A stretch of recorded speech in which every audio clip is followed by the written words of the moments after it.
play for yourselves, play for the team, and play for Michigan. That's the constant message. We didn't make it about him. Just play for everybody that you've always played for. Think about this game as you're in the backyard with your boys, with your friends, and you're just going to go win. This was a tournament game for us, a playoff game for us, so we knew we had to do whatever we needed to do to win. So it's been a crazy 24 hours, but at the same time, our team is built for this. Our staff is built for this, and we're all built for it. Chris?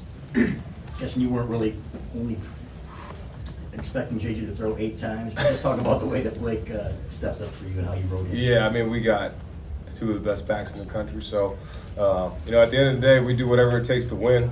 Sometimes it's throwing more, sometimes it's running more, and we're gonna do whatever we can in that game to win. We thought, as we got into the game, obviously the run game became priority, and I think our guys up front really asserted themselves to be dominant, and those backs ran super hard, so I was really excited about that. Austin? Sherrone, the tears after the game, where did that come from? I mean, I'm a pretty calm guy, but there's a lot of emotions. Being here 6 years, I feel like this place is home. What Coach Harbaugh has done for me, just giving me the opportunity to be here. And this whole university and these players, these fans, I mean, this place is like home to me, home to my family. So it's very deep.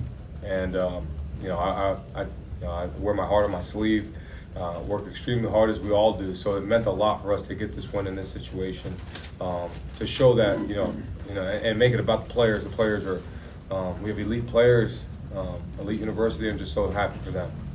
Ralph? Sherrone, when you got on the bus this morning, did you know Jim wasn't showing up? We were ready for it. Didn't know at that moment, so we were ready at any point that it could happen or could not happen. So we were just prepared as a team and as a unit to adjust however we needed to. Adam? Sherrone, kind of the end of the game too. I mean, was that a release for you? Just because obviously you were emotional during the game, but Yeah. did it all kind of all come out? Yeah, I think it was built up. Just thinking about our players and how hard they've worked through all this craziness and all the situations that's going on. Put it back of how hard they have worked and the realization of that coming to fruition and watching it come to fruition against a great football team. I mean, that football team is really good. Defensively, offensively, special teams, and in all 3 phases, they're as elite as they come. So for us to come in this environment and win was huge. And then I just think about Coach, man, love that man with all my heart, and he's just such a great person, great human, great coach, and I just wanted to do it for him. Angelique? Sure. When were you notified that the order didn't come through for Jim, and how did you notify the players? Right here when we were at the stadium, the players they were ready. It's crazy. This team is different. They're built very different, and we let them know that Coach wasn't going to be there, and they knew that there was a possibility that it wasn't. And then when we told them here, they're ready to go. They didn't flinch.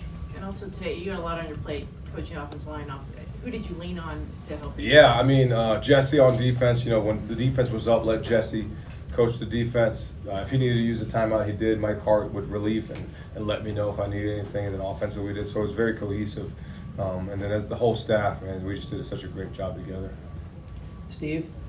Sherrone, if you could talk 2-part question about what Blake and Donovan did, breaking the runs they did, and what your blockers, you went with a heavy, sometimes 7 linemen, what your blockers did. Blake and Dono, was positive gain after positive gain, and then, we always say sometimes those 3 and 4s turn into 15, 16, and all of a sudden it's a 40-yarder.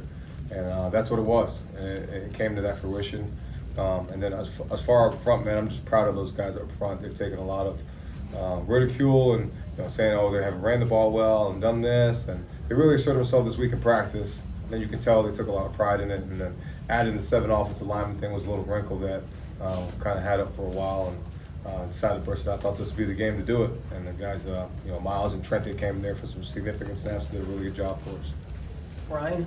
Sherrone, how surprised were you to see Penn State go for a 2-point conversion that early in the game, and then again to go for a 4th down with just over 4 minutes left to go? Yeah, the early one I was pretty surprised with, but the later one I thought that they would go for it then. But the early one I was pretty surprised with. So, decision that they made, and glad our defense is our defense.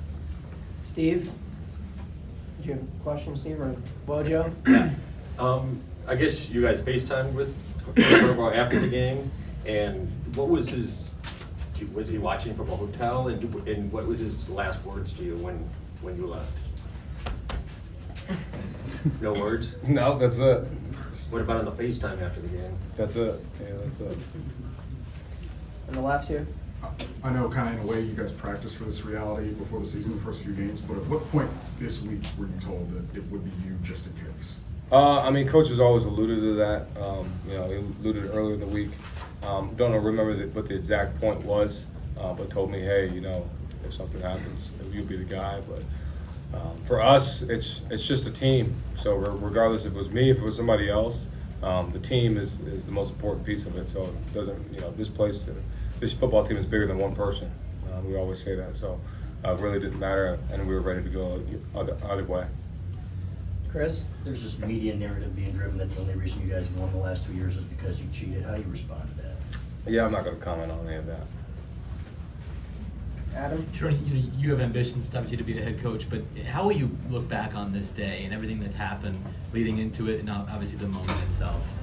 I mean, I think the biggest thing for me is to live in the moment, stay here, stay in the now, continue to just, you know, anything that comes in our way, just look at the next step, don't look at down the road, because you can't control everything. So just take every day a second at a time, a day at a time.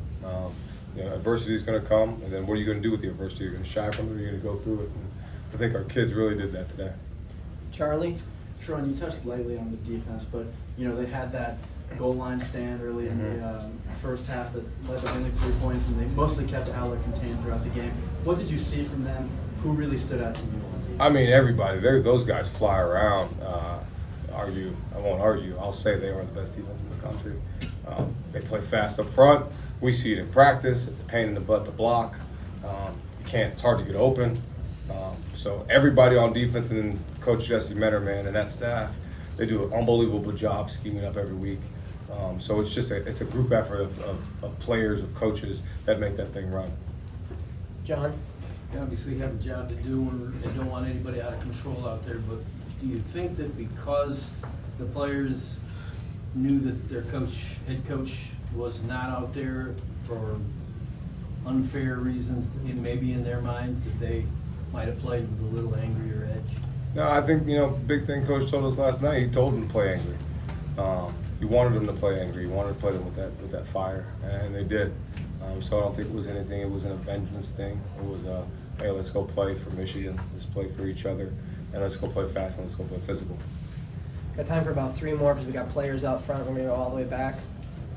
With the timeline of everything, this could have been a huge distraction for some, but your team obviously prevailed. What would you say about the resilience they've shown through this adversity? Yeah, I think it just describes who they are. I mean, they're a special group of kids, a special group of coaches. We got one-track mind, so we'll go home, heal up, ready to go, and get ready for Maryland. We all know what's ahead after that, but we're just taking it a game at a time, and that's all we're going to do. We're going to go Aaron, then Michael. This team's been criticized a lot in recent weeks on and off the field for different things. What are you most proud about today after this win? How they block out everything, how they just keep pushing, they keep working, and you know we know everybody in that locker room, in that building, that university is for us, with us, and that's all we're worried about.